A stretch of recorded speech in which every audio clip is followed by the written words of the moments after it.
KABC time now is 10:30. It's on a Saturday night. It's open mind. Ho is with me. We're talking about crystals. And we are talking to Tom. Hello, Tom. Hi, Bill. How are you? I'm doing fine.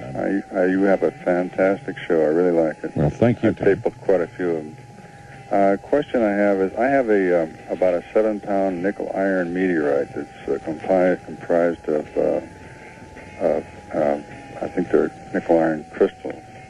And I just wondered, do they have any properties, or is it just the quartz that has the properties that you're talking about? Well, the properties that we're talking about are specifically quartz.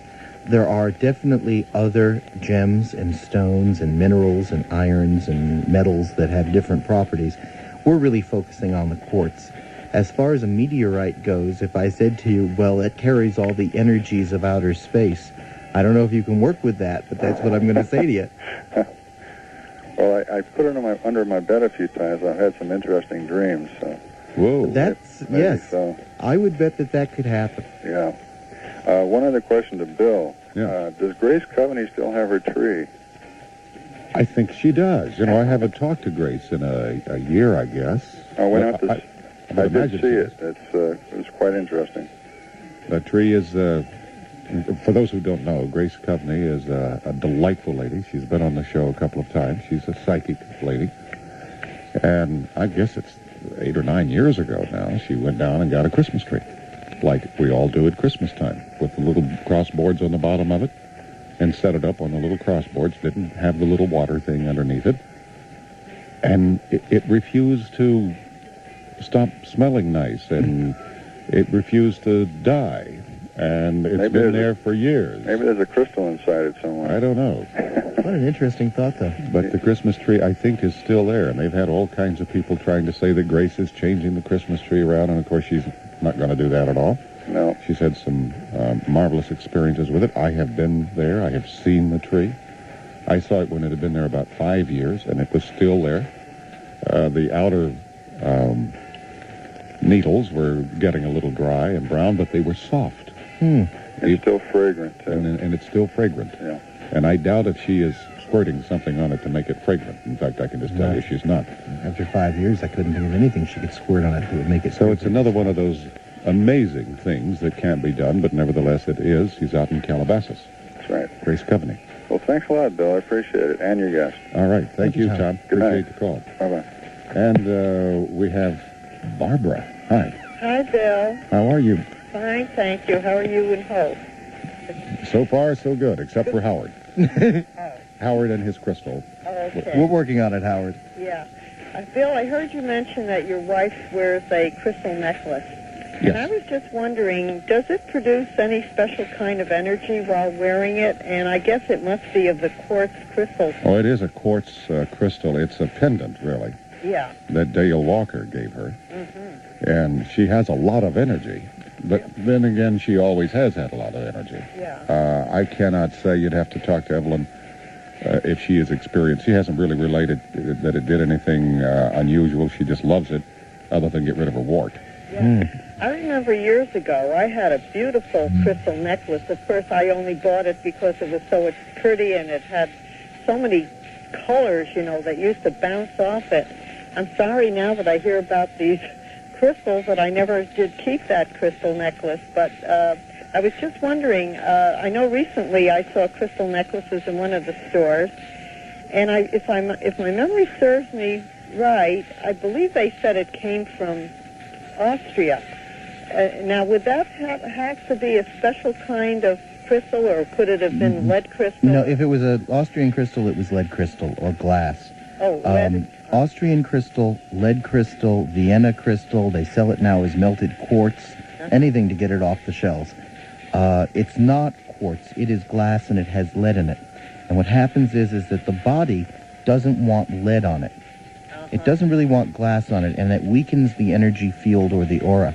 When you wear a quartz piece, an actual natural quartz, it amplifies the energy around the body. And this can be demonstrated both through Kirlian photography or through various forms of other types of measurements. We've demonstrated that you can increase the aura or the auric field or the bioenergy field around the body. And some people feel that they get a lot more energy from it, that they've stayed a lot healthier. I know I have a lot of mothers who have come to me and said that they've had their children wearing quartz and they don't get flus and colds anymore. So there's definitely a change, and when we do this presentation and the free lectures on Sunday, Monday, we will definitely demonstrate what happens when you wear quartz. Well, then if I were to, let's say, for example, if I were to buy a crystal necklace, would it specify the type of crystal that is in that necklace, or do they just refer to it as crystal and that's it? Well, usually what they're doing is they'll say Austria or Vienna crystal. Sometimes they'll say lead crystal. No, the markings are not always so obvious, and you really have to be a intelligent consumer and keep an eye out for that kind of thing. Yeah. Unfortunately, I have done a lot of conventions where people will come up to me and show me something and say that they were told it was natural quartz, and it isn't. And it's just that sometimes the people running the stores don't even know what they're buying. So we're talking about the natural quartz.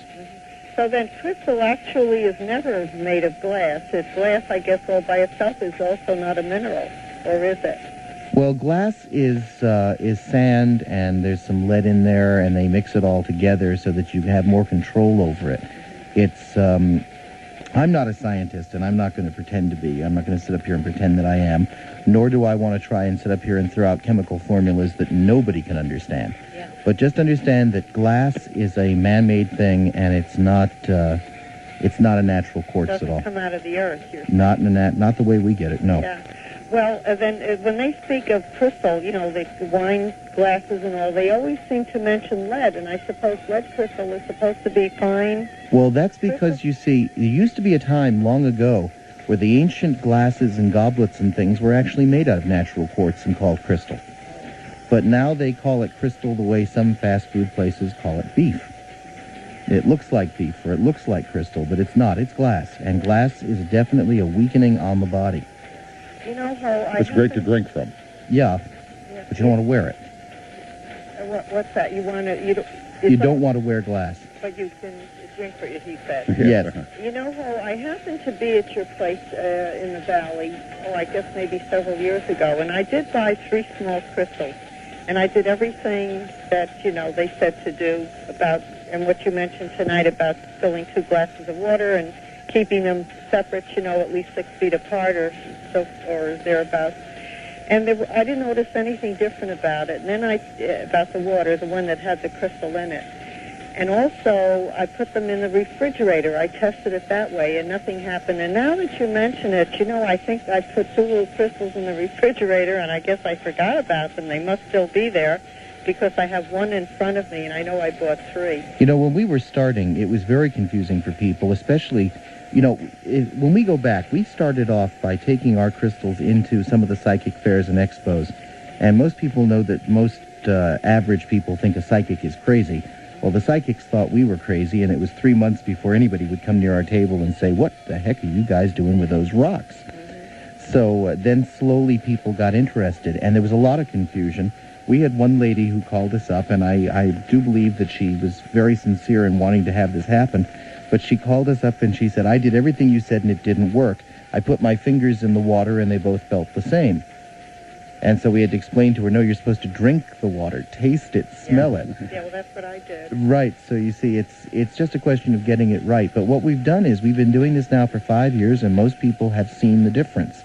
Some people, they don't have either the taste buds or the smelling apparatus to really detect the difference. In that case, we have somebody like John Bedini, who analyzed Bill's water and said that sure enough, there's a change. The molecules move closer together so that there's less room for the pollution, which would be the chlorine, the ammonia, whatever else to be there. Surface tension goes down. Mm-hmm. Well, and you know, this little crystal that I have, you know, the one, and I must have 2 of them in the refrigerator still, but obviously that didn't make a difference because I never changed the temperature. No, that's a cluster you need, though, not 2 points. Well, these are not even. They're like little, when you say 2 points, what do you mean by that? No, I'm saying what you want is a cluster. A cluster looks like a little crystal city. A little crystal what? City. Yeah, it's an analogy. In other words, instead of having one rock with a point at one end, What you have is you have a piece of quartz Yeah. that has lots of little points on it. Yeah, that's what mine has. You know, it's kind of uneven. Mm-hmm. Yeah, and that's what you mean by a cluster. Looks like a little Right. sea urchin. Yeah, it's, you know, well, not really like a sea urchin. It's not that long. Yeah. But it has different sides to it. Now I just dropped it, and I think it fell on the floor.